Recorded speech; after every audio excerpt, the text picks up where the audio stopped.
Olá, sejam todos bem-vindos de volta ao Alma Livre, seu podcast sobre autoconhecimento e espiritualidade. Numa abordagem universalista, aqui quem vos fala é o João. Hoje eu gostaria de falar com vocês sobre como que ameaças congelam o nosso cérebro, como que o medo, eu diria até o pavor, podem alterar o nosso funcionamento cerebral e limitar o nosso repertório de atitudes, de ações frente a uma situação ameaçadora. Vamos lá, vamos começar por aí, né? Bom, começando com as estruturas cerebrais, a gente tem uma estrutura mais ou menos no centro do cérebro chamada amígdala, que não são as amígdalas ali, né, da garganta e tal, mas sim a amígdala cerebral, e ela é ativada quando a gente está em situações de ameaça, de medo. Ela é uma estrutura que a gente chama de reptiliana, ou seja, dá lá mais no centro do cérebro. Se você levar em consideração a evolução do cérebro, através das espécies e até na própria humanidade, a gente tem essa parte mais central que depois vai crescendo na evolução, desabrochando até o desenvolvimento do córtex, neocórtex. E essa parte reptiliana mais central do nosso cérebro, ela é responsável pelos nossos instintos, impulsos, atitudes que não são exatamente pensadas, mas são basicamente de sobrevivência da espécie. E essa amígdala, quando ela está ativada, coloca essa região do cérebro em forte atuação, desligando as outras regiões. Ela estando hiperativada, ela desativa o neocórtex, ela desativa o nosso pensamento lógico mais racional, para que a gente simplesmente tome uma atitude e não fique pensando, porque se a gente pensar demais, está morto, morreu frente àquela ameaça, porque a gente está falando aqui evolutivamente de perigos reais à vida mesmo, risco de morte. Ou seja, digamos que você viu lá um urso ou um tigre ou alguma coisa ali na savana, alguma situação desse tipo, e você vai ter que tomar uma atitude imediata para lidar com aquele perigo iminente à sua sobrevivência. E nisso, com essa amígdala ativada, disse que o nosso repertório de ações é reduzido para 4. É mais comum a gente ouvir falar de 3, mas são 4. Em inglês colocaram como 4 Fs para ficar didaticamente interessante a explicação, né, de fight, flight, freeze ou fawn, que seria então lutar, fugir, congelar, ou esse fawn, que é o fawning, ele seria adular, bajular. A gente vai chegar nele depois, mas é uma parte desse repertório limitado de 4 atitudes, basicamente, que não se falam muito, se fala mais sobre as 3 primeiras, né? Que seria lutar, fugir ou congelar frente àquela situação, aquele perigo real. Então, parando para pensar sobre cada uma dessas etapas, eu quero mesmo chegar lá no fone, para a gente entender melhor a nossa atitude no dia a dia. Mas antes vamos ver essas mais fáceis aqui de compreender, né? Lutar. Bom, se você está diante de um tigre, uma ameaça, uma atitude muito comum é de você pegar alguma arma, alguma coisa para tentar se defender e lutar pela sua vida ali, né? Beleza. Fugir. Outra atitude muito comum é você sair correndo, pernas para quem te quer. Então, você foge daquela situação, você sai da onde que está te ameaçando, supostamente, né? A gente já vai entrar aqui no lado mais psicológico, mais complexo dessas situações. Congelar, porque fingir de morto também pode ser uma solução que te ajuda a fazer que aquele predador te deixe em paz, porque quando você lá está morto já, é como se você perdesse a graça para aquele predador. E o fone, adular, bajular, seria você tentar agradar aquilo que está te ameaçando, você tentar conquistar, digamos que, por exemplo, sei lá, na ideia do tigre, você vai tentar jogar uma carninha para tentar conquistar aquele predador, né? Para tentar fazer dele seu amigo, né? Conseguir o favor daquele predador. Então a gente vai tentar analisar isso no nosso cérebro mais complexo de hoje em dia. Então a gente vai evoluir como humanidade, chega numa época mais complexa de traços psicológicos e de situações de vida, vivendo uma vida que não existe necessariamente uma ameaça iminente à sua vida, você não está correndo o risco de morte por encontrar alguém na rua, por exemplo, pelo menos não a maioria do tempo, né? Claro que ainda acontece, ainda existem crimes e situações de acidentes de trânsito que realmente são situações de perigo de vida, mas em geral, na convivência, no nosso dia a dia, nós incorporamos muito mais situações imaginárias como ameaças à nossa existência, à nossa sobrevivência, levando em consideração esse desenvolvimento do cérebro. Uma coisa essencial de levar em consideração é que a humanidade, o ser humano, ele é altamente dependente da sua sociedade, de comunidade, para a sua própria sobrevivência. É muito difícil um ser humano sobreviver totalmente sozinho e isolado.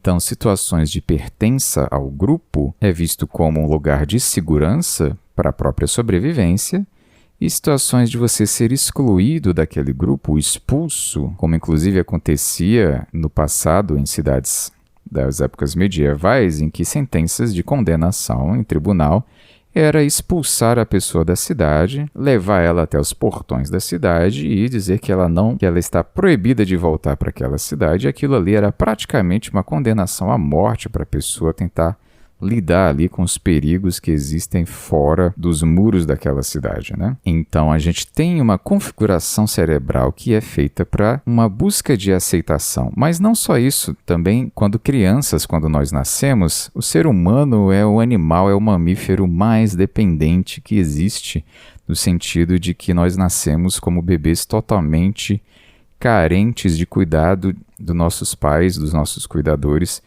porque nós não temos condições nenhuma de cuidar de nós mesmos. Diferente de muitos animais que, por exemplo, o cavalo, se eu não me engano, em poucos minutos após nascer, ele já desenvolve a habilidade de andar por conta própria. Então nós somos altamente dependentes desse relacionamento na primeira infância para a nossa própria sobrevivência. E aí a gente já começa a entender como que esses medos relacionados à nossa própria existência, à nossa própria sobrevivência, podem ser transferidos para uma região psicológica no sentido de contato com as pessoas, de relacionamento com as pessoas. E como esse relacionamento se deu na minha infância, eu posso ter sentido muito mais ameaças em relação à minha existência, com base na estrutura daquela família, daquela situação.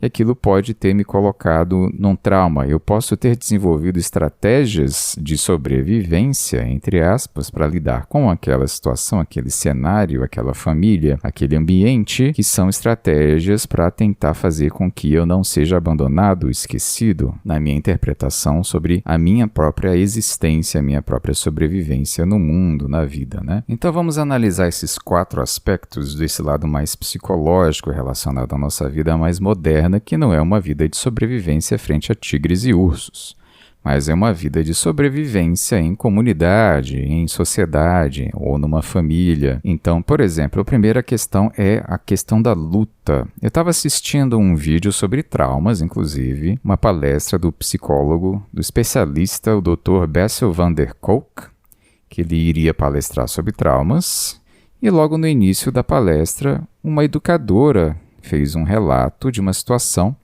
que ela passou, que era de um garoto, um menino por volta de 6 anos, que toda vez que ele ia para a escola, no caminho entre sair do carro para chegar na escola e chegar até o portão da escola, ele sempre brigava com alguém. Ele não passava, era difícil ele passar algum dia desse caminho sem ter uma briga com algum outro colega da escola. Nisso, essa educadora resolveu acompanhar a situação e ela se dispôs a acompanhar esse menino o tempo todo, a andar do lado dele para tentar enxergar, tentar entender o que estava acontecendo, para essas brigas ficarem acontecendo, né? Para entender mais esse garoto. E aí ela relata que ela percebia que algumas vezes o menino cerrava os punhos do nada, simplesmente caminhando do lado dele. Ela percebeu que ele, no momento, cerrou os punhos.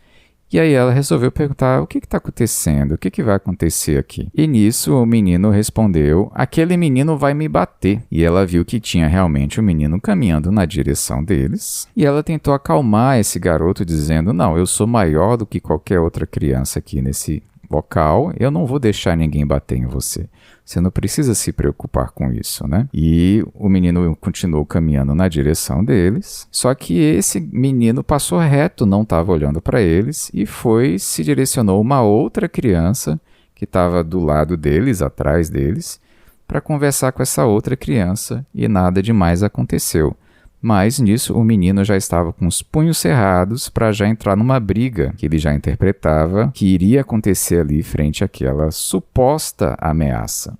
E aqui uma questão do trauma, né? Ele pode ter realmente passado por uma ameaça, uma briga anterior, e ele congelou o cérebro dele, digamos, nessa estratégia de sobrevivência frente àquela situação traumática, e ele passou a usar essa estratégia em todas as situações, como se a vida dele tivesse continuadamente sob perigo. E nisso ele já entrava no modo luta frente ao contato com qualquer outro coleguinha. E aí então essa criança vai precisar de um processo de reeducação da sua reação frente a outras crianças, para que ela possa ter um convívio mais pacífico com elas, sem ele se sentir engatilhado nesse modo de luta instantâneo, frente a qualquer contato com qualquer outra criança da idade dele. Só que pegando esse exemplo, a gente pode extrapolar para qualquer outra situação, por exemplo, a situação de fuga, porque a gente pode mais uma vez entrar num cenário imaginário de que existe um suposto perigo numa situação e eu vou simplesmente não encarar, vou fugir, não vou lá nem ver o que é que está acontecendo, porque eu já travei no modo sai correndo, no modo pernas para quem te quero, porque eu acho que aquilo ali é uma ameaça e pode ser não necessariamente ameaça à vida, pode ser não necessariamente uma ameaça física, como uma briga, uma situação desse tipo, mas pode ser uma ameaça moral, uma ameaça da minha imagem, do meu ego, que pode me passar um vexame, uma vergonha, que eu vou me sentir destruído como pessoa. Engraçado como que a humanidade tem disso, né? Antigamente alguns duelos de vida ou morte aconteciam em defesa da honra, né? E que honra é essa? É uma imagem, é o ego, a história que estão contando sobre quem você foi, quem você não é. E de repente a gente ainda está vivendo num processo desse, só que agora internalizado, de lutar ou fugir de acordo com qual que eu acho que vai ser o resultado do que os outros vão pensar de mim frente àquela situação. Ou até mesmo congelar, né? Então, se a gente vê uma situação de briga e congela, também é muito comum, porque você fica sob uma pressão para tentar tomar uma atitude ou de sair correndo ou de brigar, e de repente você fica no meio dos dois e congela, e você não sabe o que faz, e simplesmente vira estátua e não faz nada, porque a pressão daquela situação, aquela pressão emocional, às vezes pode te levar a dar esse tilt, né? Esse curto-circuito cerebral aí, e você simplesmente ficar catatônico, em choque e não saber o que fazer. E isso se assemelha um pouco com a questão de fingir de morto para esperar que o perigo passe. Você está vivendo numa situação traumática, apocalíptica, digamos, e é um clima terrível e você de repente simplesmente para e espera aquele clima passar. É uma estratégia de sobrevivência que às vezes não vai dar muito certo. Lembrando que quando isso acontece, a nossa amígdala está ativada ali, e isso reduz o nosso repertório de atuação, porque o córtex, o neocórtex, capaz de raciocinar e ter atitudes melhores, está bloqueado, a energia está indo toda para esse centro mais instintivo, impulsivo, que é essa parte reptiliana do cérebro, que é a amígdala, né? É importante a gente não se culpar de ter entrado nesses estados, porque é algo fisiológico, inclusive, do nosso cérebro frente a uma situação de ameaça. E o que seria mais interessante é você tentar se acalmar e você tentar se colocar num estado interior de alguém que não está sob ameaça. Claro que se realmente houver uma ameaça exterior, você precisa se retirar, realmente você vai precisar tomar algum tipo de atitude para sair da situação, que pode ser uma situação de violência, uma situação abusiva, para daí então você conseguir se acalmar, para daí então você tomar alguma decisão. Inclusive eu queria abordar essa situação aqui das decisões. Desconfie de alguém que exige que você tenha uma atitude, uma decisão imediata, na hora, principalmente em relacionamentos. Desconfie daquela pessoa que está botando pressão emocional em cima de você e não aceita que você tome um tempo para pensar, não aceita que você respire Porque não deixar você respirar é uma estratégia do manipulador para fazer com que você tome a atitude que seja mais propícia para a pessoa que está te manipulando. Fazer com que você tome uma decisão que não vai ser a melhor porque você está sob efeito dessa emoção, dessa impulsividade. É a atitude de quem não está interessado no que é melhor para você. E aí você pode acabar tomando uma atitude, uma decisão que mais tarde você se arrepende quando você começa a baixar a poeira, quando você começa a se acalmar e a respirar mais e sair daquela situação, você percebe que não foi necessariamente aquilo que você queria, porque você nem sabia o que você queria simplesmente sobreviver àquele estado de estresse promovido por aquela pessoa que estava te pressionando a tomar uma atitude. Então, desconfie, gente. A pessoa está te pressionando. Não, eu vou te dar uma resposta depois. Não, depois eu não quero, eu quero agora. Então vai ficar sem resposta, meu querido, minha querida. Então não tem, então é nada, é zero para você. Com meu repertório de possibilidades de opções extremamente limitado pelo meu estado emocional, pela pressão que você está me causando e você quer que eu decida agora? Não. Então é não, então vai ficar sem... cancela e tchau. E isso me traz para a quarta situação, que é o que eu gostaria de falar mais, que é sobre o phoning, sobre adular, bajular, que não é tão comentado assim, porque eu acho que é um nível mais psicológico do que de sobrevivência mesmo, né? Claro que tem esse fator de sobrevivência mesmo, como eu comentei antes, e você tentar agradar aquele predador. Inclusive, eu estava assistindo um filme esses dias que trouxe uma cena que retrata muito bem sobre do que isso se trata. Eu estava assistindo Rebel Moon e logo no comecinho do filme, eu não vou dar muito spoiler aqui, só vou trazer mais ou menos a ideia inicial, central do filme mesmo. Bom, tem essa lua, né, esse planeta Lua, porque é o lugar onde montaram uma colônia de fazendeiros lá, que seria essa lua de Saturno, se eu não me engano, se eu lembro bem, que eu já estou esquecendo aqui o filme, e que fazendeiros, é uma terra de fazendeiros basicamente lá, né? Só que é um sistema dominado pelo Império, e o Império chega lá e quer que eles produzam alimentos para os soldados, né? E nisso, resumindo a história, eles matam o líder deles lá, eles matam o pai, né, que eles chamam, o fazendeiro, que é o controlador lá, o chefe da comunidade. E eles se veem ameaçados, eles se sentem com risco de morte mesmo, eles começam a pensar que eles vão todos morrer. E aí, qual é a estratégia que eles vão fazer para lidar com aquela situação? Eles, nessa reunião, começam a dizer, a gente poderia fazer o que a gente sabe fazer de melhor, que é o farming, que é fazer, né, ser fazendeiro, de plantar e colher e tudo. Eu juro pra vocês, quando eu ouvi ele falando farming, na minha cabeça veio phoning, e eu tive que olhar, não, pera, deixa eu ver o que eles estão falando aqui. Mas era uma sincronicidade grande com a ideia de gravar esse podcast sobre phoning e esses outros Fs, né? Fight, flight, freeze and fawn. E nisso eles estavam falando, não, se a gente fizer um trabalho bem feito, se a gente mostrar pra eles o quão bom nós somos em prover para eles o que eles estão exigindo para a gente fazer sob ameaça de morte, eles vão preservar nossas vidas, eles não vão nos matar, porque a gente vai estar mostrando que a gente serviu, a gente fez o bastante para eles e eles vão poupar a nossa vida. Então, basicamente essa a ideia por trás do phoning, de você estar ali se colocando como alguém que está concordando, sendo servil, ou até bajulando, elogiando, tentando estabelecer um tipo de relacionamento com o seu predador ou com alguma situação de ameaça para tentar diminuir aquela ameaça, para tentar baixar a intensidade, às vezes, da situação emocional da pessoa que está te ameaçando ou do climão emocional mesmo que está gerado naquele ambiente, e você se coloca na pessoa que ajuda, né, que faz ali o bem para aquela pessoa, para tentar tirar dela uma situação, uma atitude favorável em relação a você. Mas, gente, esse filme, Rebel Moon, não gostei.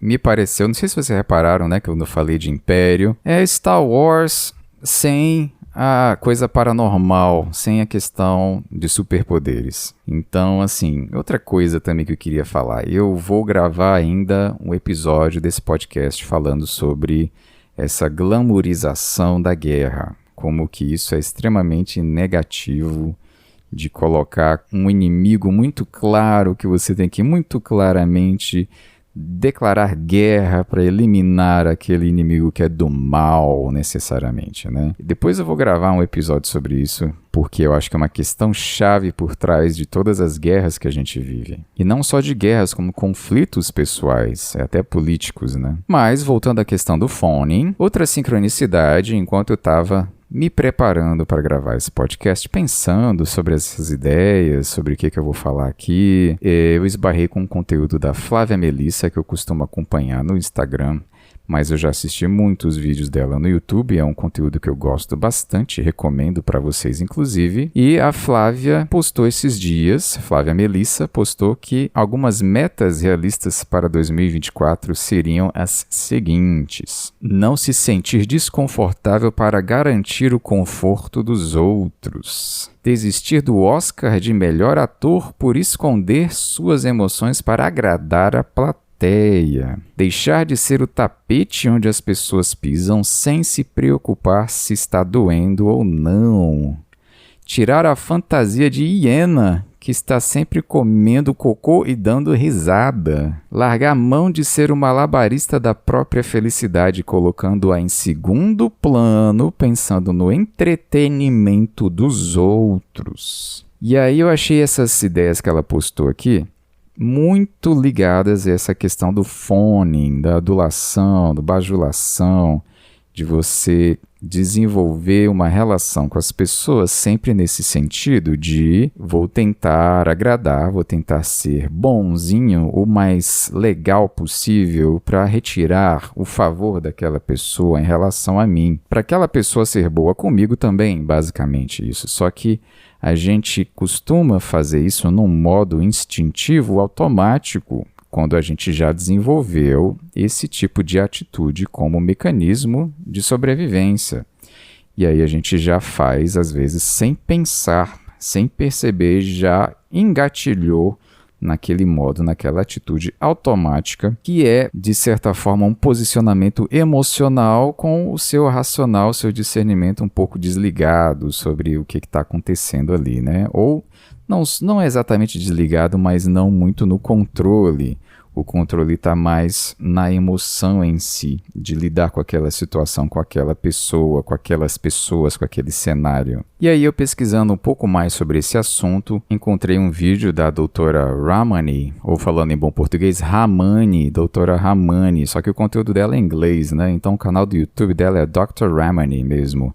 Ela é, na verdade, especialista, no canal do YouTube dela, ela é especialista em narcisismo, em relacionamentos abusivos e tóxicos com narcisistas. E eu encontrei um vídeo em relação a isso, que é a reação de phoning, de adulação, bajulação, frente a um narcisista. E ela conta uma situação pessoal dela, inclusive, que foi uma situação, se eu não me engano, de trabalho, que entrou no ambiente uma pessoa extremamente narcisista, falando em voz alta e falando de si, e falando sobre as suas conquistas, alguma coisa nesse sentido. E a doutora Ramani estava lá e ela simplesmente olhava meio que congelada para aquela pessoa e sorrindo e meio que concordando com o que ela falava e, de certa forma, na tentativa de agradar ou de estar numa relação supostamente confortável com aquela pessoa, confortável para a outra, né? Confortável para o narcisista, no sentido de não confrontar, de não desdizer o que aquela pessoa estava falando, sendo que, no fundo, a doutora conta aqui no vídeo, ela, ao mesmo tempo que fazia isso fisicamente, com a aparência dela, de sorrir e tudo mais, de concordar, no fundo ela percebia que parte das coisas que aquela pessoa estava falando ali eram muito egóicas e que ela discordava de boa parte do que estava sendo dito ali. E aquela pessoa falava coisas que eram extremamente incômodas para ela. E ela simplesmente se manteve ali sorrindo, né? Aquela coisa sorri e acene. E ela foi como uma mistura de congelar com phoning, né, com a bajulação, de você se viu naquela situação ali meio presa, né, e não conseguia sair. E ela disse que numa outra situação, em outro momento, que mais uma vez essa pessoa chegou no ambiente, que a outra situação ela tomou a atitude de fugir, né, de sair correndo, ela se retirou rapidamente, ela acha que evoluiu aí na atitude dela, né, de sair da bajulação para a fuga. Supostamente melhor, né? A atitude um pouco melhor do que a outra. Mas isso exemplifica bem as nossas atitudes no dia a dia, quando a gente está se deparando com pessoas, principalmente que a gente não tem muita intimidade. Claro que eu não estou pregando aqui que a gente vá simplesmente entrar no modo luta ou confrontar tudo que está sendo dito por outra pessoa ali. Mas é interessante a gente se observar para ver se a gente está entrando nesse modo mais emocional, que eu estou chamando aqui, mais impulsivo, instintivo, ou se a gente está se mantendo tranquilo, calmo e não se sentindo ameaçado pelaquela situação. Por exemplo, no caso da pessoa que está simplesmente falando besteira, né? E você está levando como aquela pessoa falando besteira. Você está levando para o lado pessoal, está entrando num modo emotivo, reativo, ou você está conseguindo lidar com aquilo de uma forma mais tranquila, mais pacífica e vai de repente conseguir até pontuar alguma coisa, comentar alguma coisa de forma tranquila para aquela pessoa refletir de repente, porém sem levar aquilo para o nível de conflito, para o nível de ameaça, para o nível de sobrevivência, que é esse modo mais emocional, de ter que eliminar o argumento do outro para poder impor o meu, em termos de, como se fosse uma sobrevivência mesmo, mas uma sobrevivência de narrativas, né? A sobrevivência do certo versus o errado. Cada vez mais eu tenho visto que quando você tem um tipo de ansiedade social, é muito comum você lidar com várias situações de contato com as pessoas em que o seu repertório está mais ou menos em função desses 4 níveis básicos de atuação, de luta, fuga, congelar ou bajular, porque é como se fosse sempre uma situação de difícil contato, como se fosse um tipo de ameaça mesmo. Só que ameaça é essa, né? É uma reflexão que a gente pode trazer. Olhar para essa emoção que está surgindo, perceber que está sendo tomado por um tipo de emoção, e tentar desescalar essa emoção em si e não tentar desescalar no outro lá fora através das minhas atitudes que giram em torno desses 4 modos de ação desse cérebro reptiliano. Eu estou usando o verbo desescalar aqui como se fosse, né, uma tradução literal do inglês, eu não sei nem se pode usar assim, mas de realmente diminuir, de abrandar uma situação de perigo emocional ou de fazer com que aquele cenário seja o mais prospectivo possível, seja o mais agradável possível. Só que nisso a gente pode estar perpetuando um incômodo em nós, principalmente no caso do 4º nível que eu falei de bajulação e adulação, de que eu estou ignorando as minhas próprias necessidades. Na verdade, quando eu estou com esse modo emocional impulsivo ligado, eu começo a ignorar muita coisa, porque, como eu falei, o neocórtex já está praticamente desativado, está com uma subativação, está com um funcionamento limitado, então a nossa percepção sobre o que eu preciso, o que está acontecendo exatamente, já está limitado nesse sentido. Então, para eu ampliar a minha percepção, o meu bem-estar, inclusive o meu repertório da melhor atuação possível frente àquela situação, passa por eu conseguir estar naquela situação sem esse engatilhamento emocional todo, sem essa impulsividade de ter que lidar com aquilo para sugar o melhor possível daquela situação. Porque às vezes simplesmente relaxar e estar ali de uma forma que eu não preciso arrancar nenhum tipo de resultado daquela situação pode ser muito mais propício, muito mais lucrativo, pode gerar resultados muito melhores do que eu estar numa atitude que precisa fazer alguma coisa para dobrar aquela situação numa direção que eu acho que tem que ser aqui, precisa acontecer, ou para evitar uma situação que eu acho que não pode acontecer de jeito nenhum, que é realmente o modo sobrevivência ligado no nível psicológico, de lutar para fazer algo acontecer. E aí a gente poder dar um passo para trás, talvez não dentro da situação em si, mas quando passar aquela situação, da gente começar a observar e tentar entender que necessidade é essa, o que eu precisava tirar daquela situação, que ameaça que existia naquela situação.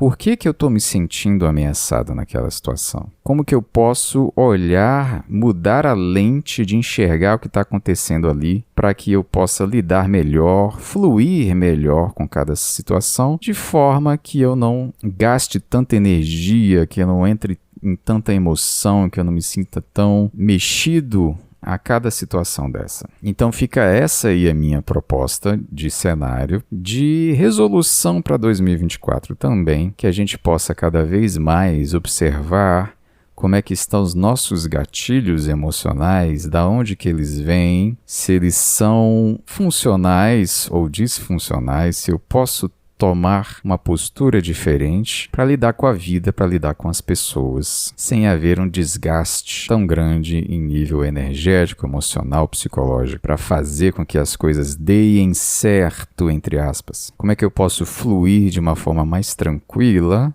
sem me preocupar tanto em dobrar a vida para dar certo e evitar que dê errado, para não viver em modo de sobrevivência engatilhado constantemente. Então é essa reflexão que eu gostaria de deixar para vocês hoje, pessoal. Um abraço, feliz ano novo para quem está ouvindo no finalzinho de 2023 e ano que vem estamos aí novamente. Um abraço para vocês.